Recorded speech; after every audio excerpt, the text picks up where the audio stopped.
evening, one and all. I am here just to add a little to what has been said before. We, the members of True Labor, are a people who know right from wrong. A people who are not afraid to stand up for what we believe. A people who have been through the rough times. A people who have stood up with the Antigua Labour Party. And the people who realized that the party had lost its way. And so we came together as True Labor people with one intention: to take back this country. Yes! And I quote some words from V.C. Bird Sr. He says, "The future of our country is in our hands." He said that to his people years ago. I say to you tonight, the future of Antigua and Barbuda lies in our hands. We are at the crossroads tonight.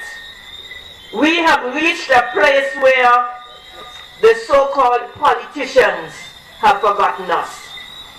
The so-called politicians are so powerful that they do not need us. Now that election time is coming around, they suddenly realize the value of the mighty vote. Again, V.C. Bird says, "It is your vote. Cast it wisely." It is your vote. Cast it wisely. Yes. Do not allow anybody to come to you at this last moment and try and bring excuses for their behavior. Yes. This is a time when we need to stop and think. But the biggest problem we have is getting people to understand that politics affects each and every one of us. Too many young people are saying, we don't want to have anything to do with politics. The politicians love that. They love that because then they're able to do as they please, to get their faithful few to put them in power, and then they forget them again. I am here to support Bear Bird III, a fella that I never knew until a few months ago. Yes, I heard his name, but I never interacted with him. And from the time I met him, I've been listening, I've been watching, and I have the confidence that V.C. Bird, Bear Bird III, has the blood of V.C. Bird in him. And that is why I am with him, and that's why I'm supporting him. He's no half-skull bird. He's a true bird. He's one who understood the vision of his grandfather. And notice, we are not even looking at the present Labour Party because there's nothing for us to look at. We are going back to V.C. Bird, the man with the vision. The man who knew what he wanted for Antigua. The man who fought for Antiguans. Yes, he had a team that worked with him. But he had to have the vision. And his people understood. Now we have leaders that cannot lead. They believe that they can force people into doing what they want to be done. Yes. We can't have that. A gentleman by the name of Donald C. Henry said, "A powerful man is the man who has the power to crush you, and he doesn't do it." How many politicians do we find here who are deliberately putting their pressure on you to show you that they are powerful? No. They want to use power for themselves. They want us to think that we are not human beings. We don't have any feelings. They come and they give a little thing in our hand, and we must be comfortable. It reminds me of the days when the white people used to give us sweets. And they will come and they fling the sweets on the ground. Yes. And all the people will scramble for them. Yes. And I remember my mother saying, "Do not touch them. Don't touch them. Don't take up any." My mother was a strong woman. Mildred Bailey was her name. A strong woman who didn't fear anyone. A strong woman who worked with VC Bird, but she was not afraid to tell him how she felt. That's the woman I grew up with. A woman who could see within other women a way to uplift themselves. She taught other women to crochet, to sew, to bake, to do anything that a woman could do to make an honest living. She was not put on television and radio, because what she was doing was not for a show. She did it because she wanted to uplift people. She worked through the ATNLU. She had a soup kitchen down at 46 North Street, where the people of the countryside, when they came to school in town, could get a hot meal, $5 a week. My mother worked hard with the ordinary people. And having grown up in her house, I understood what it was like to be poor. I understood what it was like to help others.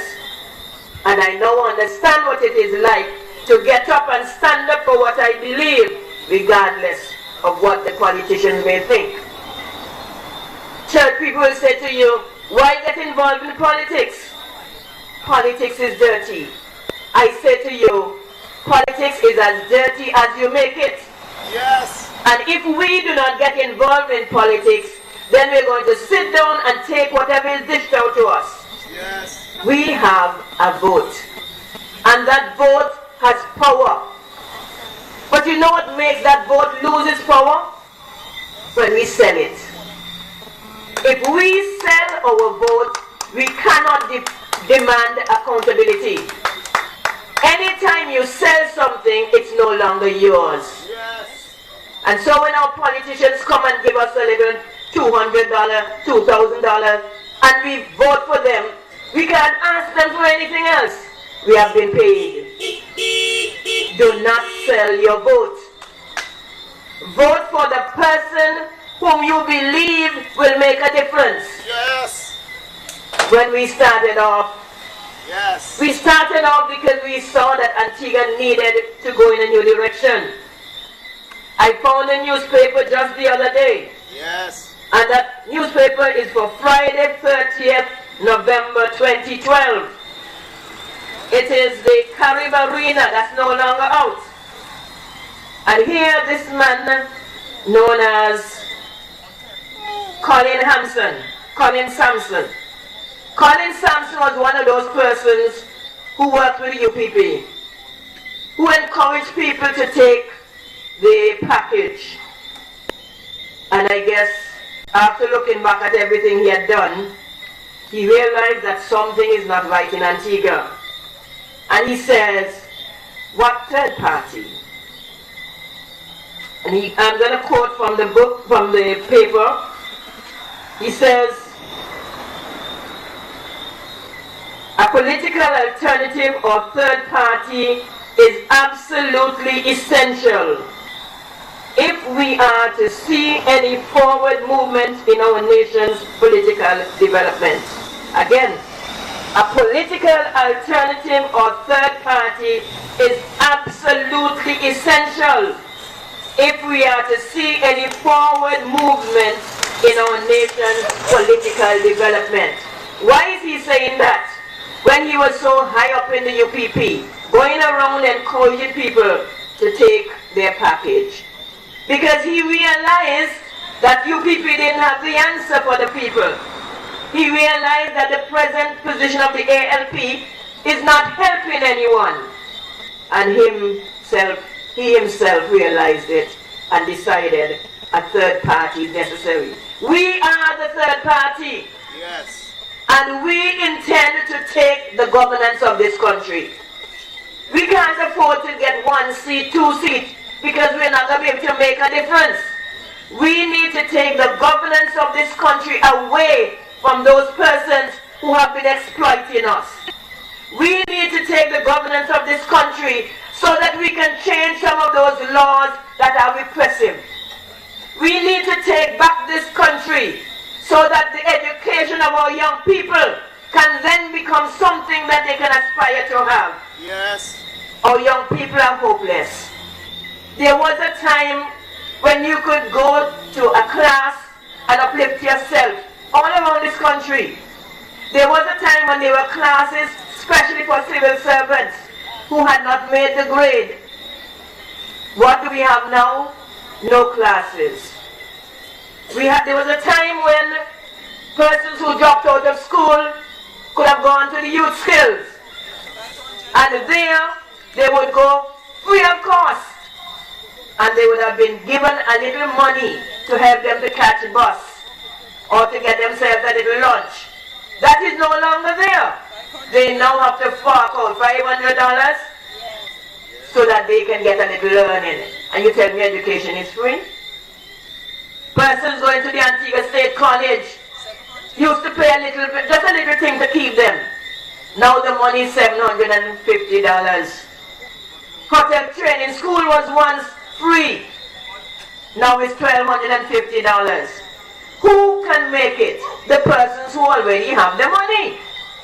What is there for our young people to help them educationally?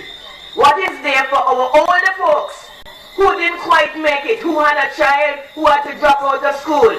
What can we do to bring them back in line? Only education is the answer. And I say to you, give true labor that opportunity. I'm not saying chance, we don't take chances. Give us the opportunity to make a difference. Give us the opportunity to bring back in line our young people who have gone astray.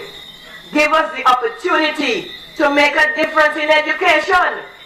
Because education produces a change in behavior. Education helps people to see the impossible made possible. I don't have any money, so I cannot do anything for myself.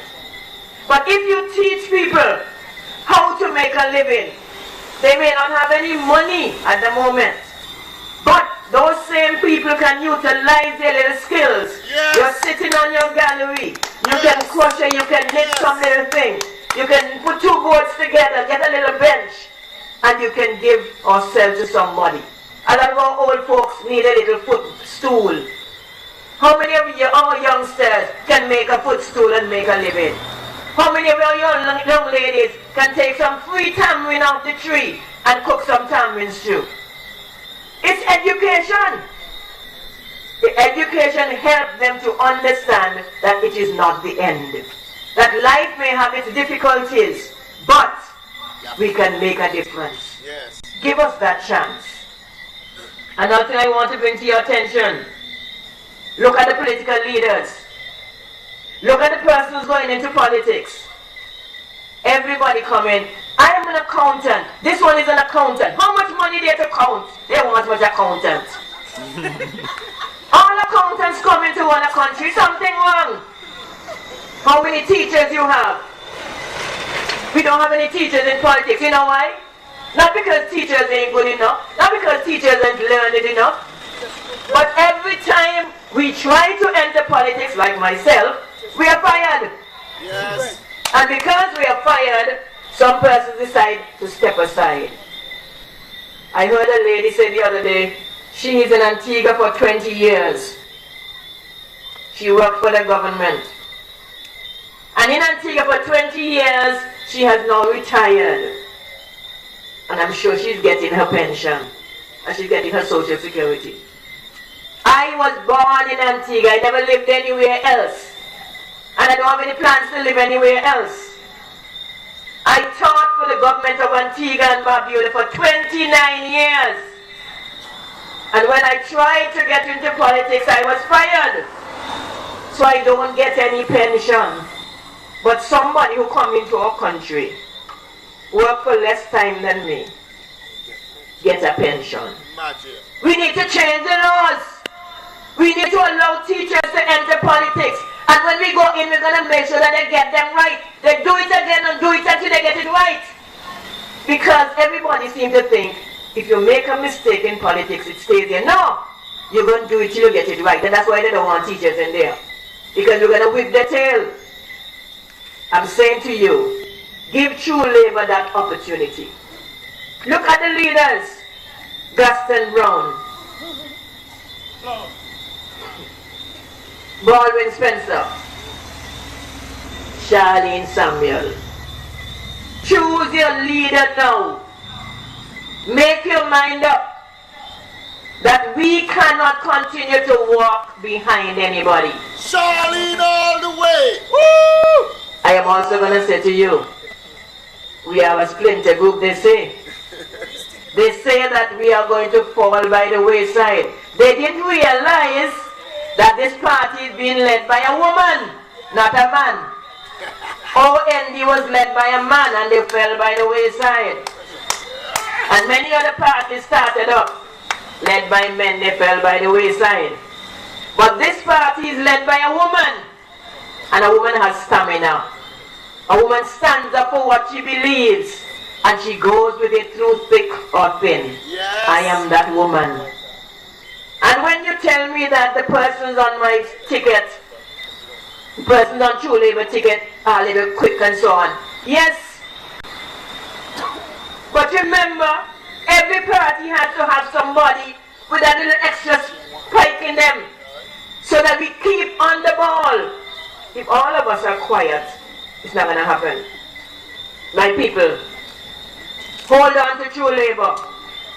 True Labor is your answer. Get involved in politics. Vote when the time comes. You're not alone.